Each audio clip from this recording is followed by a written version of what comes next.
Magandang umaga. Itong ating tatalakay ngayon, lumalabas po na sa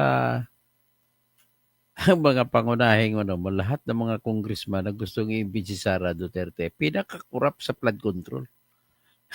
Number one po si Aurelio Dong Gonzales. Number one din si Arnan Panaligan na congressman sa 1st District ng Oriental Mindoro. Ang mga siyam niya ng mga diki ay wasak lahat. At makikita natin, puro lang pala walang bakal, buhos na ng simento na nakapatong na sa forma ng lupa. At, ay nako. O ito, tingnan natin tingnan natin ito pakita natin yung pumirma pakita muna natin si Elizalde ko. Si Aurelio Dong Gonzales. Ayan. Yan number 2 pa siya sa pumirma. Number 1 diyan ang number 1 diyan si Sandro Marcos. Number 2 si Aurelio Dong Gonzales. So number 3 si Manuel Jose Delipi. Corrupt din ito sa Zamboanga City. Tapos si Jordin Jesus Romaldo. Sobrang corrupt din itong kamigin na congressman na to. Si David, ito kung contractor na congressman, si David David J.J. Suarez sa 2nd District ng Quezon City. Ito isa si Jefferson Kunghon, ito yung nang-aagaw ng mga lupa doon sa Zambales. Corrupt din ito. Ito po na mga pangunahin ng mga gustong matanggal si Sara Duterte. So magandang umaga, Ruby Palatao. So ito po ang ating nakikita. Ngayon, titingnan natin yung problema ni pang nananalasa. Sobra pa sa bagyo kung mananalasa ito si Gonzales. May alaga siyang kontraktor. Maliban sa siya kontraktor, may kontraktor din siya ng mga alaga. So ito, titingnan natin ang programa niya dun sa Arayat. O, kita mo mga Arayat, pang ginagatasan lang yung mga tao dun sa Arayat. Halatang halata po na yung kanyang mga tinatawag na mga sheet files na mga bakal na ibaon sa lupa, dapat na nakabaon minimum of 5 meters. Ang binaon niya mga nasa 1 meter lang. Kaya kung hagip lang ng baha. So Alexander Bacuetes, mga for the boys. Pastor Rodi Rabi. O ito po, pakitingnan po natin yan si Aurelio Gonzales, yan ang pirma niya. Siya number 2 na pumirma para sa impeachment complaint laban kay Sara Duterte. So, ito ngayon, tingnan na para sabihin niyo ito po yung impeachment complaint laban kay Sara. Yan po yan. Yan, impeachment complaint. Number 2 siya. So, pero ito naman yung kanyang proyekto na gustong-gusto nila tanggalin si Sara kasi alam naman nila na babanatan yung kanilang mga proyekto, babanatan sila ni Sara. Kasi alagang-alaga sila ni Romualdez So sigurado sila na kaaway ni Romualdez, titirahin din sila. So iyan po, ngayon nagkukumahog sila na matanggal si Sara. Ang problema nila, nakialam sa Supreme Court.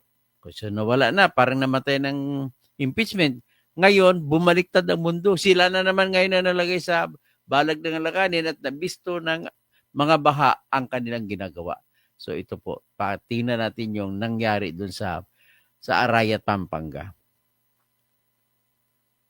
Ito yan. Hindi na raw binabaha ang mga residente ng Candating sa Arayat, Pampanga. Pinoprotektahan sila ng 7-year-old riverbank mitigation project na ito mula sa rumaragasang tubig ng Pampanga River tuwing malakas ang ulan. Pero kahit ganoon, hindi pa rin sila makampante dahil sa loob din ng 7 taon, ilang beses daw nasira ang dike. Isa ang flood control project na ito sa Arayat na tinutukan sa privilege speech ni Senator Panfilo P. Lacson kahapon. Yun nga lang, dahil sa hindi magandang dahilan. 4 years now, the riverbank mitigation project in Candating, Arayat, has been the face of a failed flood control project. Mr. President, a review of the budget books shows that we started kita mo. funding the construction, rehabilitation of slope protection along So halata, yung mga bakal na yan, ang nakabaon sa lupa, mga 1 meter lang. Dapat na nakabaon yan 5 meters para hindi matutumba. O, kita mo, natutumba. Pampanga River, Candating, Arayat. Ayan, titinang, mayroon lang akong emphasize sa inyo. Nakikita dito, noong 2018, si Duterte pa ang presidente. Ang budget, mabababa ba noon? Ang budget ni Duterte noon ay maliit lang. So dito 20 million lang. Pero pagdating ni Bongbong Marcos 91 million na hanggang sa 2025. Ganun po katindi ang dating ng mga congressman sa panahon ni Bongbong, nananalasa sila. At Pampanga way back in 2018. Sa rundown ng senador, makikita na 20 million pesos ang ginastos ng pamahalaan sa Candating section ng project. Noong 2023, kinailangan itong kumpunihin at umabot sa 91.6 million ang budget na inilaan para sa rehabilitation. Inayos na naman daw ito ng 2 pang beses noong nakaraang taon na may magkahiwalay na halagang 91.8 at halos 91.5 million pesos. Aba, at nawili na ang thunder ng Edmarie Construction na siyang palaging nananalong contractor sa Candating, Arayat, Pampanga. Yung Edmarie Construction, yan ang paboritong kontraktor ni Aurelio Dong Gonzales. At ang may-ari po niyan ay si Edmarie, no? Edmarie Construction and Trading sa taga San Luis, Pampanga. Lumalabas na may-ari niyan ay si Edgardo Aguilar Sagom. Edgardo Sagom, isauli mong pera na ninakaw mo sa gobyerno. Kayo ni Dong Gonzales ang may pakanan dyan. Ano siya? AAA contractor pa siya. Grabe. So, may mga project din siya sa Kaduang Tete Bridge. Ang Tete kasi Kapampangan na salita ng tulay. So, parang tulay bridge ang kung sa Tagalog sa Macabebe, Pampanga. Siya lang yung kondron. So, yan ang isa mga notable projects niya. Pero ang pinaka-notable na project niya kung saan ay kumita siya ng gusto dito sa flood control project nila ni Aurelio Dong Gonzales. Noong 2023 at 2024. Hindi pa raw dyan nagtapos dahil ngayong taon lang, naglaan na naman ng 100 million pesos na budget para sa muling pagkukumpuni. Grabe. Mabuti na nga lang daw ay pinatigil ng pamahalaan ang paglabas ng pera. Nilinaw yan ni dating Pampanga 3rd District Representative Aurelio Dong Gonzales Jr. noong January. Anya sa isang consultation meeting sa Kamara noon, nasira ang flood control structure dahil sa Ako, engineer po ako, Dong Gonzales. Hindi po masisira. Ang pagkasira, kita nyo yung bakal, gumanon, ibig sabihin po mababaw ang baon. Mga 1 meter lang, kaya na ganon. Ay, diniluko pa gobyerno. Kailangan yan, hukayin yan, Marcoleta. Titingnan kung ilang metro nakabaon. natural forces at mahinang disenyo. Dagdag niya pa, matatapos ang repair ng April 2025 nang walang gastos mula sa pamahalaan dahil sinisisi niyo mga engineer na nag-design. Hindi po. Kami mga engineer po, hindi kami design na hindi maayos. under warranty daw ang proyekto. Pero hindi maayos ang nadatnan namin sa Candating. Nakarehistro sa Securities and Exchange Commission ang contractor ng project na Edmarie Construction and Trading Corporation. Nakabase ito sa bayan ng San Luis, Pampanga. Sa ilan namang kontratang aming nakalap mula sa DPWH, isang Edgardo Sagom ang lumalabas na may-ari ng kumpanya at hindi lang flood control projects ang kanilang nahawakan. Meron ding mga tulay at kalsada sa iba't ibang bahagi ng Pampanga. Dagdag na rin dito ang pagsasaayos ng kanal katuwang ang National Irrigation Administration. Ayan, no? Kita mo. Ibig sabihin, kung lumundo yung bakal, na parang bakod na dikit-dikit sheet file ang tawag dyan. Ibig sabihin po, ang baon niyan 1 meter. Dapat kasi nakadesinyo yan, ang baon niya is 5 meters deep. Okay? Pinky, sinubukan natin kunin yung panig ng contractor through the numbers na nakita natin sa mga kontrata na nakalap natin mula sa DPWH pero hindi pa sila tumutugon sa ngayon. Sinubukan din natin kausapin yung kapitan ng barangay pero hindi natin siya naabutan kanina. Ayan, At ayon sa mga residente, hindi naman daw humihinto yung paggawa dito sa dike na ito. At sa katunayan nga kanina, naabutan natin yung ilang empleyado na nagtatrabaho dito. Balik sa'yo, Pinky. So may mga empleyadong nagtatrabaho dyan ngayon. Andre, yung sa breakdown, na isiniwalat nga ni Senator Ping na ipinakita mo kanina, yung 2024, may 91 million pesos na budget para dyan?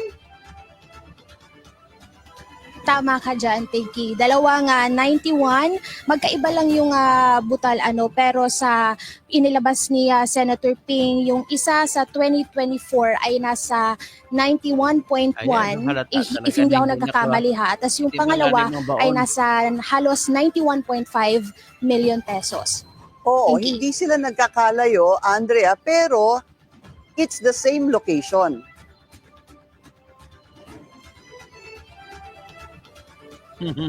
Yan, Pinky, ang hindi natin sigurado kasi nahahati sa phases ito at yung Okay. sinasabi ng mga residente okay daw yung phase na yun doon. Pero pagdating kasi dito sa bandang ito, kagaya nga sabi ko kanina, bungal-bungal na yung dike, Pinky, at yung mga naiiwan dito ng mga bakal ay pag-give up na rin. Balik, gusto na rin nilang bumagsak. So, yun yung kinakabahala ng mga residente kasi nagugulat din sila kasi minsan daw, yung ilang nangyari na before na bumagsak yung dike ay nangyayari tuwing hating gabi. So, naririnig nila yung malakas na kalabog at nararamdaman daw talaga nila sa lupa na may bumabagsak mula dito sa project na ito. So, yan si Aurelio Dong Gonzales. Ha? So ngayon, dako naman tayo kay Arnan Panaligan ng Mindoro Oriental. Kay Arnan ito yung nangyari diyan, ang mga contractor diyan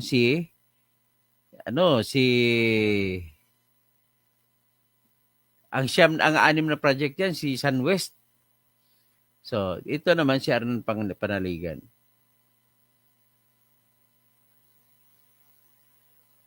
Number 174 siya, pumirma sa impeachment laban kay Sara Duterte. Pero corrupt na corrupt. Ayan.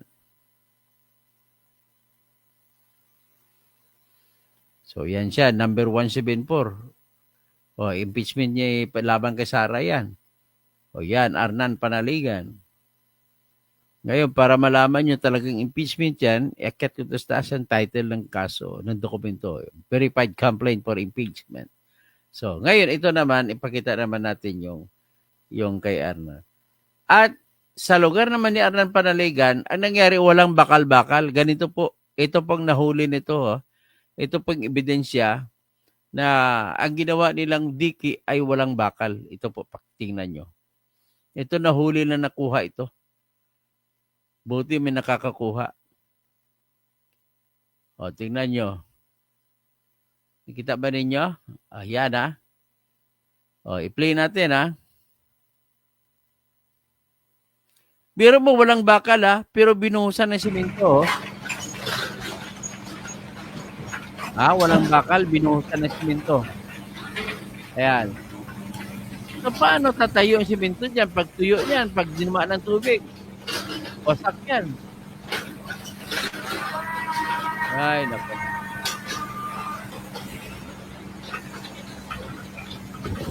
Huling-huli, no? Huling-huli. Tapos ikakalat yun ng mga trabahante nila. Wala nang bakal-bakal, Kaya nagiba. Kaya sira yung duty dyan sa Oriental Mindoro.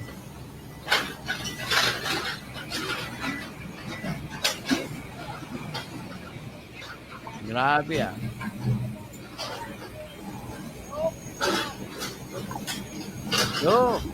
grabe.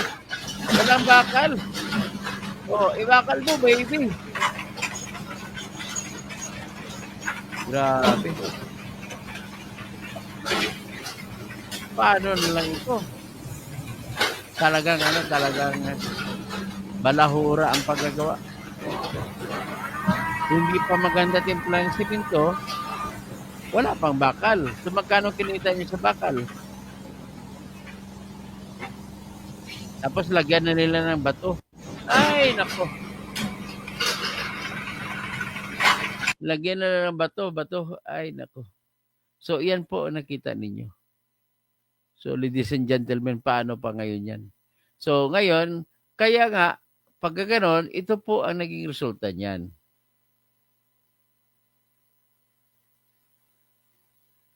Ayan, tingnan nyo. Ang resulta niyan, nang masira ng baha, ito na po nakita na ninyo. Nakita na ni Gobernador Hormilito Dolor.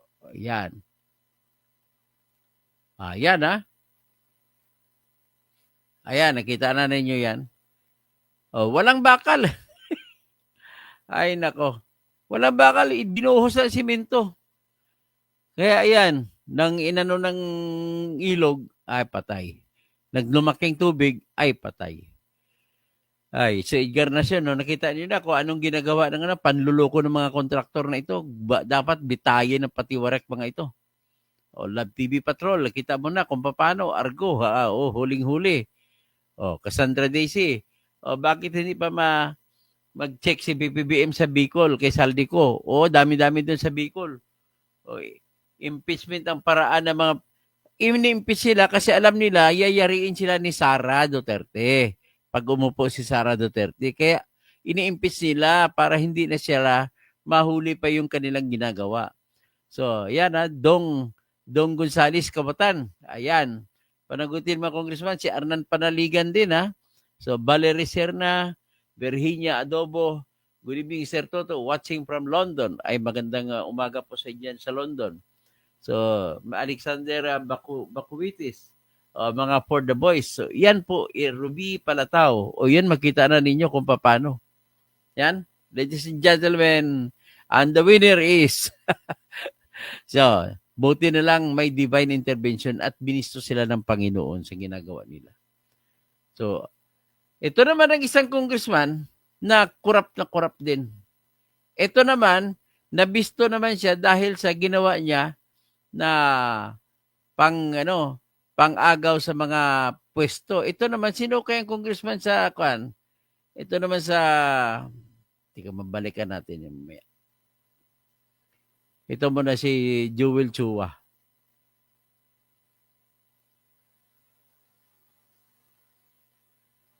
Ito naman si Joel Chua, kasi sobrang corrupt din. Akalain mo yung mga opisina ng mga gusali ng City of Manila para sa senior citizens, sa daycare center, giniba niya para sa kanyang project. Akalain mo ba naman yan? Anong klaseng yan? Anong klaseng opisyal ng bayan yan? Hindi pa siya humingi ng demolition permit. Ayan.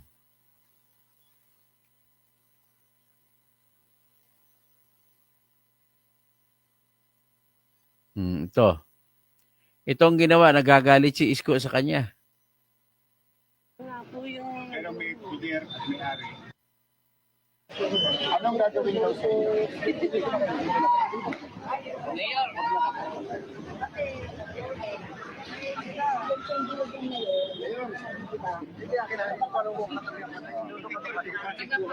Ito po, yung kwentong ito ay nagagalit si Mayor sapagkat ang makita niyo dyan yung may bakod sa loob.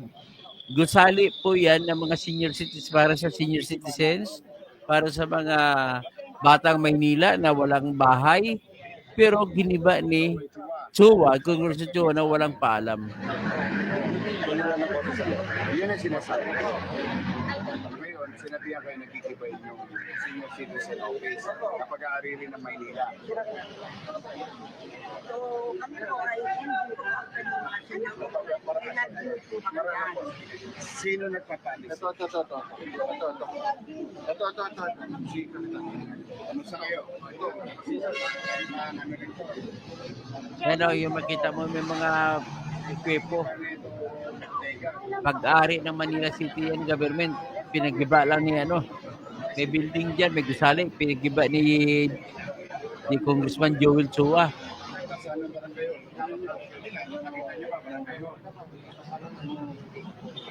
Tinatanong ni Isko, bakit hindi nila pinatigil, bakit hindi sinita ng mga kapitan hinanapan ng building permit o demolition permit?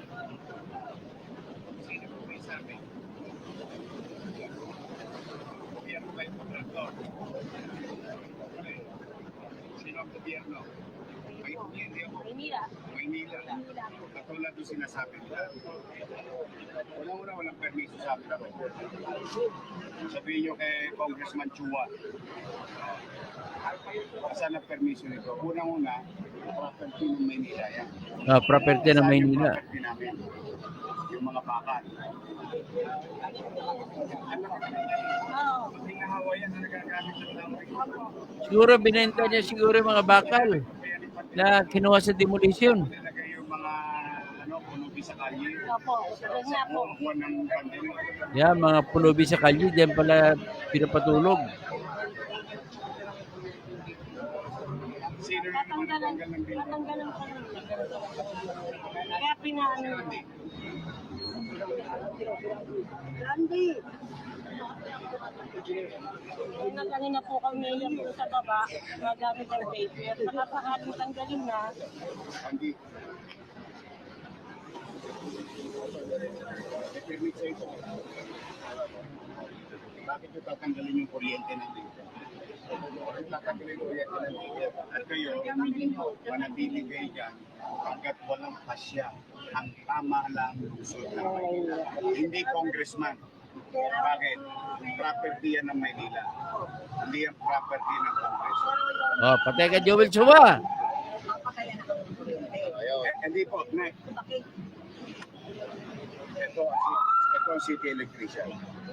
Hindi pwedeng sabi-sabi lang. Katulad yung sinasabi ni Chen. Huwag kayong umalis doon. Hanggat hindi sinasabi ng pamahalaang lungsod ng Maynila. Kasi property yan ng lungsod ng Maynila. Hindi ng Congressman Chua. Kaya sinasabi, kaya nagkakagulo gobyerno. Ang hilig-hilig makailam ng congressman. Kaya, tingnan ninyo, property namin yan. Ginagamit ng taong bayan yan. I know. Maginahawa na nagagamit ng tao yan dati pa eh. Nakakapaglaro pa. I will investigate this. Basta, yan ang problema, ha? Si Joel Chua talaga. Ito naman, kay Congressman Domingo sa 1st District ng Bulacan. Paano nito ngayon? Pumirma ba si Congressman Domingo? Tingnan natin kung pumirma si Congressman Domingo.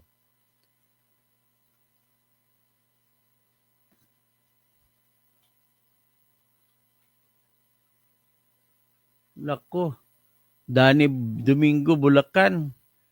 Pumirma siya number 152. Number 52. So, number 52 siya sa pumirma.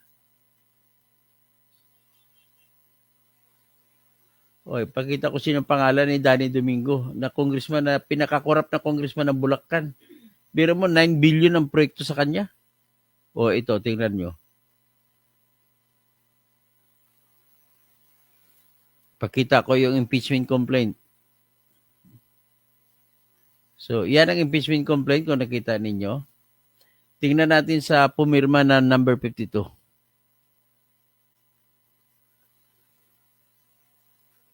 Yan. So, Danilo Domingo. Yan. 1st District ng Bulacan. Sama pa ng sulat, Mga sulat ng mga kawatan. Attorney Domingo. Ano yan? Sabig sabihin, ang lahat ng pumirma dito laban kay Sara, ito yung mga congressman na gusto nila mawala si Sara kasi hahabulin talaga sila at naging kakampi nila si Sara Duterte. Si Tambaloslos. Kaya Argo, sabi niya, kaya ayaw nila kay Inday, habulin sila. Si RBR naman, watching from Ireland. Wow. Okay, si Argo sulat ng kawatan, pangit. Love TV Patrol ulit. Okay, yan ha. Si Amoyong Engineer Toto, sana kung may people sa commission na itatayo yung Senate, sana isama ka sa mga mag-imbestiga. Ako talaga, susulat talaga ako sa Susulat talaga ako dyan sa magbubuluntir ako na mag-imbestiga talaga dapat. Si Edgar Nacion at hanggang dyan na muna tayo ngayon at pag-usapan naman natin ibang topic.